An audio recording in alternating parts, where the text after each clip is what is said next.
Hello everyone, welcome back to আসফিস kitchen. আজ আপনাদের সঙ্গে শেয়ার করব কিভাবে গরুর মাংস রান্না করা যায় টেস্টিভাবে। যারা গরুর মাংস রান্না করতে পারেন না ঠিক মতন এবং স্বাদ হয় না একইভাবে রান্না করতে করতে, স্বাদের পরিবর্তন করতে অতিথি বা বিশেষ কোনো অনুষ্ঠানে খুব সহজেই কিভাবে হাতের কাছে থাকা উপাদান দিয়ে এত সুন্দর গ্রেভি সহ তৈরি করে নিতে পারবেন, তাহলে দেরি না করে আসুন ঝটপট আমরা দেখে নিই। আজকের এই স্পেশাল রেসিপি তৈরি করার জন্য আমি নিয়েছি গরুর মাংস। হাড় চর্বি সহ ছোট ছোট টুকরো করে নিয়েছি যেন ভেতরে মশলা ঢুকে, আর ছোট করে টুকরো করে পানি ঝরিয়ে নিয়েছি। 4 থেকে 5 বার মাংসটা ধুয়ে নিয়েছি যেন কোনো ময়লা বা কোনো অবশিষ্ট অংশ থাকে। এবার এই মাংসটাকে আমি মশলার সাথে ভালো করে কষিয়ে নেব। রান্না শুরু করার জন্য চুলায় একটি পাত্র নিয়ে নিলাম। পাত্রটা ভালো করে শুকিয়ে গরম করে এখানে দিয়ে দিচ্ছি 1 কাপের মতো সরিষার তেল। সানফ্লাওয়ার অয়েল বা যে কোনো তেল দিয়ে আপনারা এই রান্নাটা রান্না করে নিতে পারেন। এবার ফ্লেভারের জন্য দিচ্ছি দারুচিনি, এলাচ, তেজপাতা, লবঙ্গ, এই মশলাগুলো।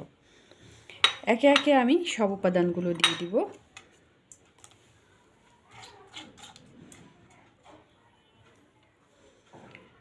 এবার এখানে দিয়ে দিচ্ছি পেঁয়াজ কুচি, দিয়ে দিব একেবারে আদা বাটা, রসুন বাটা সহ সব মশলাগুলো।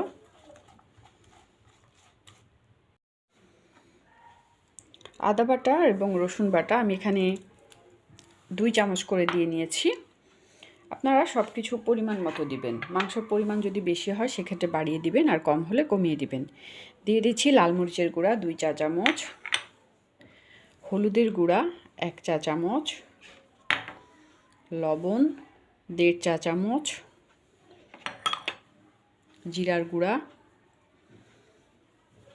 দিয়ে দিচ্ছি গরম মশলার গুঁড়া, জয়ফল, জয়িত্রী সহ সব মশলাগুলো আমি গুঁড়া করে নিয়েছি, তাহলে ফ্লেভার ভালো হবে এবং টেস্ট হবে অন্যরকম।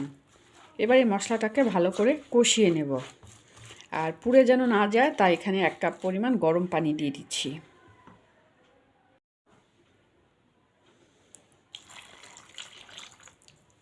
এই 1 কাপ পরিমাণ গরম পানিতে মশলাটাকে কষিয়ে নেব আর 5 মিনিটের মতো, তাহলে মশলার যেই ফ্লেভার আছে কাঁচা কাঁচা, এই ফ্লেভারটা থাকবে না আর মাংসটাও বেশি টেস্টি হবে।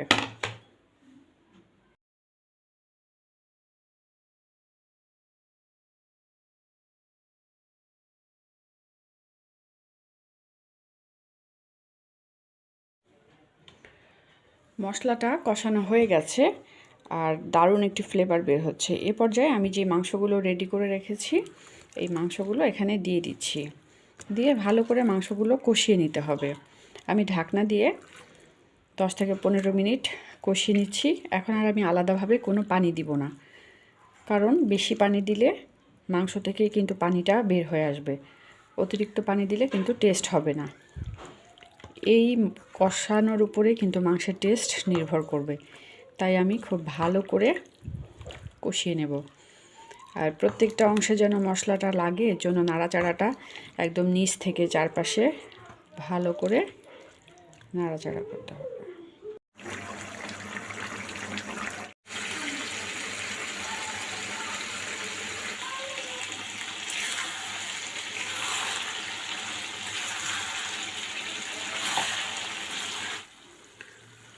এদিকে মাংসটা যখন কষানো হয়ে গেছে, তেল উপরে উঠে এসেছে আর ভালো মতো মশলাটা ভেতরে ঢুকে গেছে, এ পর্যায়ে আমি গরম পানি করে রেখেছি। এই গরম পানি এখানে দিয়ে দিব মাংসটা সেদ্ধ হওয়ার জন্য। এক্ষেত্রে চেষ্টা করবেন গরম পানি দেওয়ার জন্য। গরম পানিতে গরুর মাংসটা ভালো মতো সেদ্ধ হয় আর টেস্টটাও নষ্ট হয় না। এখন নাড়াচাড়া করে আরও 10 থেকে 15 মিনিট আমি হাই হিটে রান্না করে নেব।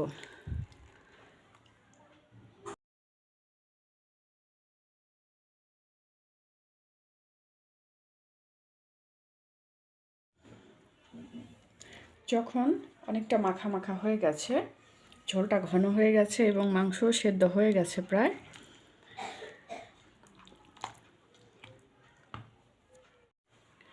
এই পর্যায়ে আমি এখানে দিয়ে দিচ্ছি 1 কাপের মতো টক দই।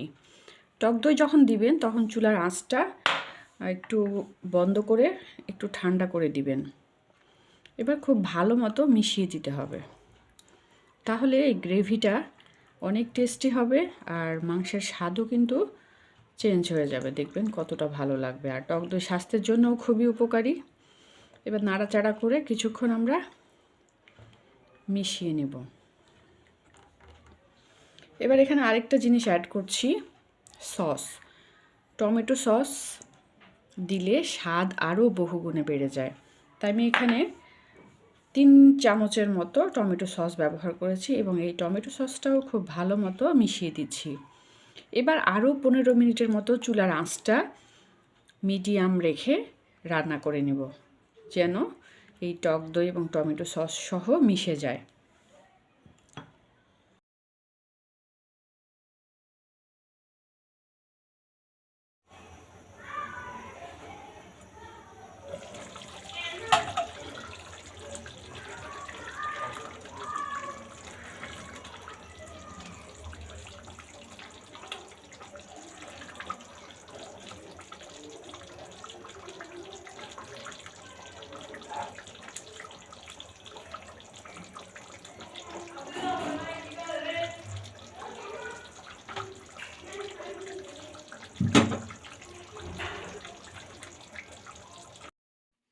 এই রান্নায় যেহেতু টক দই ব্যবহার করেছি, স্বাদ কিছুটা পরিবর্তন হয়ে গেছে। এক্ষেত্রে আপনারা যদি পারফেক্ট স্বাদ পেতে চান, এক্ষেত্রে 1 চামচ পরিমাণ চিনি দিতে পারেন, তাহলে স্বাদটা পারফেক্ট হবে। আর যাদের ডায়াবেটিস সমস্যা আছে বা চিনি অ্যাভয়েড করতে চান, অ্যাভয়েড করতে পারেন। নাড়াচাড়া করে নামিয়ে নেব। ওয়াও, খুব সহজে রেডি হয়ে গেল সুস্বাদু গরুর মাংসের টেস্টি রেসিপি।